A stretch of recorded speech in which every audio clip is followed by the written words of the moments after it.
Hello everyone, আসসালামু আলাইকুম। আশা করি সবাই ভালো আছেন। আমি ভালো আছি আলহামদুলিল্লাহ। আজকে আমি আমাদের রেশন আনছিল আটাটা লাল, তাই আমি সেটা দিয়ে গুলগুলা বানাবো। কিছুটা নারকেল দেবো, নারকেলটা রাখছিলাম খাওয়া গেছে তাই অল্প কিছুটা রয়ে গেছে, সেটা দিয়ে আমি গুলগুলা বানাবো। একটু মিষ্টি জিরা আর কালো জিরা দিয়ে দিলাম, কিছুটা চিনি দিয়ে মিষ্টি দিয়ে দিব। মিষ্টিটা আমি দেখে দিয়ে দিব, যদি একটু বেশি খেতে ইচ্ছে করে তাহলে আপনারা দিবেন, আর যদি কম মিষ্টিটা পছন্দ করেন তাহলে কম দিবেন। এটা দিয়ে আস্তে আস্তে একটু ডো তৈরি করে দিব। কত লবণ কলার কথা মনে করে বিয়ের আগে দুই ভাই বোনে মিললে আটা আইনা গুলগুলা বানায় খাইতাম প্রতিদিন, প্রায় মাঝে মাঝে খাইতাম। সেই ভাইটা এখন বিদেশে গেছে, আমারও বিয়ে হয়ে গেছে, শ্বশুর বাড়িতে চলে আসছি। গুঁড়া দুধ দিয়ে দিব,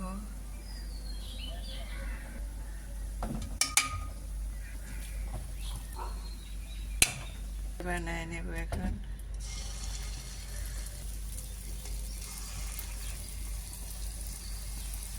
ভাই তো নেই, খাওয়া হয় না কখনো, বিয়ে হয়ে গেছে, ভাই চলে গেছে বিদেশে, আর কখনো খাওয়া হয় নাই।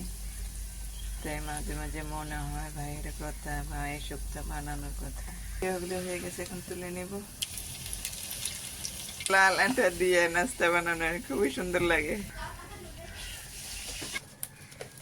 এগুলো আমি বানাইছি ময়দা দিয়ে, লাল আটার ময়দা দিয়ে বানাইছি। তুমি আবার সকালে নাস্তা নাও, খাও সবাই, খাও। আল্লাহ হাফেজ।